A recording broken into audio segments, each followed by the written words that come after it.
Likutei Halachos Yomi, Hilchos Tzitzis, the laws of Tzitzis, Perek Gimel. Here, Rabbi Nosson explains two common phenomena regarding tzitzis can be understood on a deep mystical level. That is, the idea of holding on to the tzitzis while you daven, and say, particularly when you say Shema.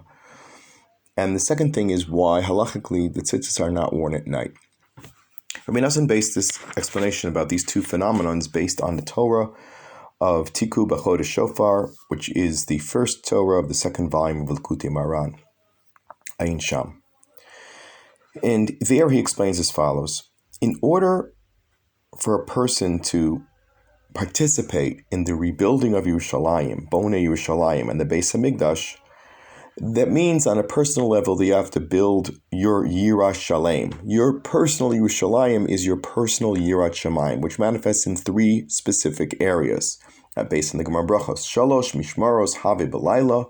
There are three watches in the night. Shekol Elu Shalosh Hatayvos Mekalkalim Hayira Shebelev. Your personal Jerusalem, so as it were, your holiness, your sanctity, the Kisei Shel Kavod, is destroyed, is challenged by three particular taivos. What are they? Taivos Mammon, the lust for money acquisition. V'achila, the lust for food, beyond what's healthy and what's contributing to one's well-being.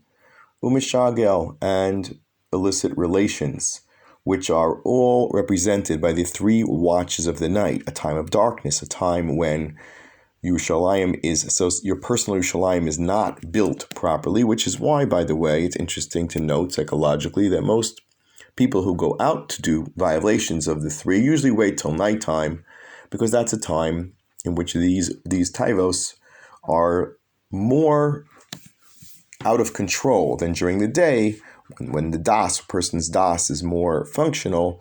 Then they're able to watch themselves better from these things. But somehow in the nighttime, especially as we get to the deepest part of the night, chatzos and beyond, these are the times when people can fall into these averos, and those averos can nebach proliferate and thereby destroy their own personal Yerushalayim.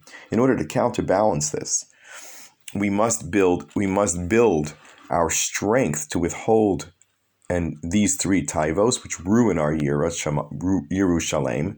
And the key weapon of this, Rav Nachman explains, as Rav Nosson comments, that a person has to be able to hold on, as it were, to the Kisei HaKavod, because a human being is really supposed to be on a higher level than the Malachim. In other words, a Jewish soul actually is connected to the throne of Hashem himself. In other words, the Jewish people are the ones through whom Malchut Shamayim is revealed in this world. So in a sense, we're greater than Malachim. Malachim don't reveal Malchut Shamayim in this world. They are very often not able to reveal themselves, except very sporadically, and only to unique Jewish people, generally speaking, Nevi'im, etc.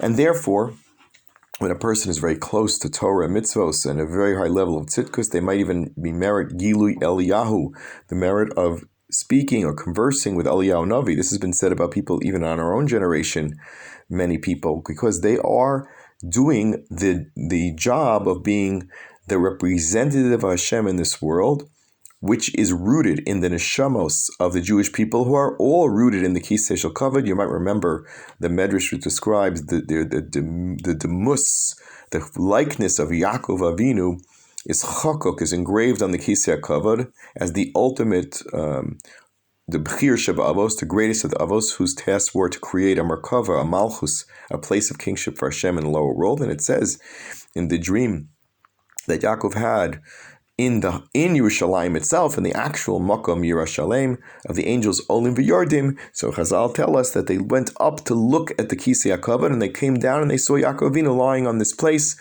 which again, according to Rav Nosson here, would symbolize the idea that Yaakov is uniquely situated even in the sleeping state, meaning in the time period of those three watches, to devastate those three, to conquer and devastate those three taivos, and thereby bringing YeraShalom to the world, which ultimate manifestation of that, of course, is the Beis HaMikdash in Yerushalayim itself, which is why, unfortunately, now it's Bechurban, but Baruch Hashem Tiboneh, we see its growth and development nonstop in our generation.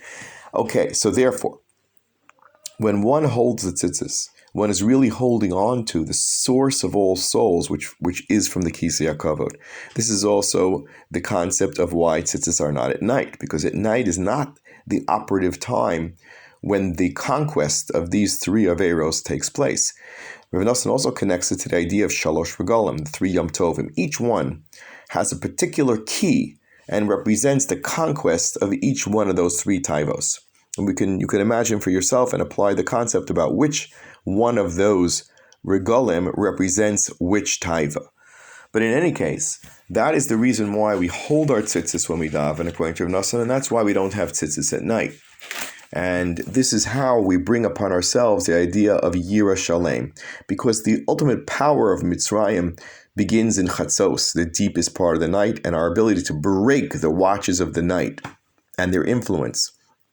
With Achizas HaTzitzis, which Rav Nosson says they have 8 strings, they represent the fact that there's 8 days of Sukkot, and there's 1 day of Shavuos and 7 days of Pesach. So within that 8, and 8 is of course Lamalam and Teva, breaking the Teva, which is those 3 Taivos.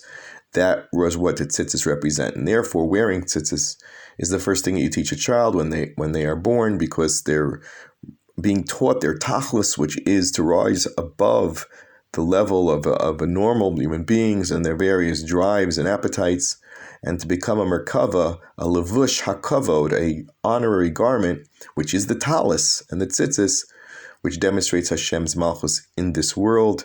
And that's why we have the tzitzis when we're makabel ol malchus shamayim.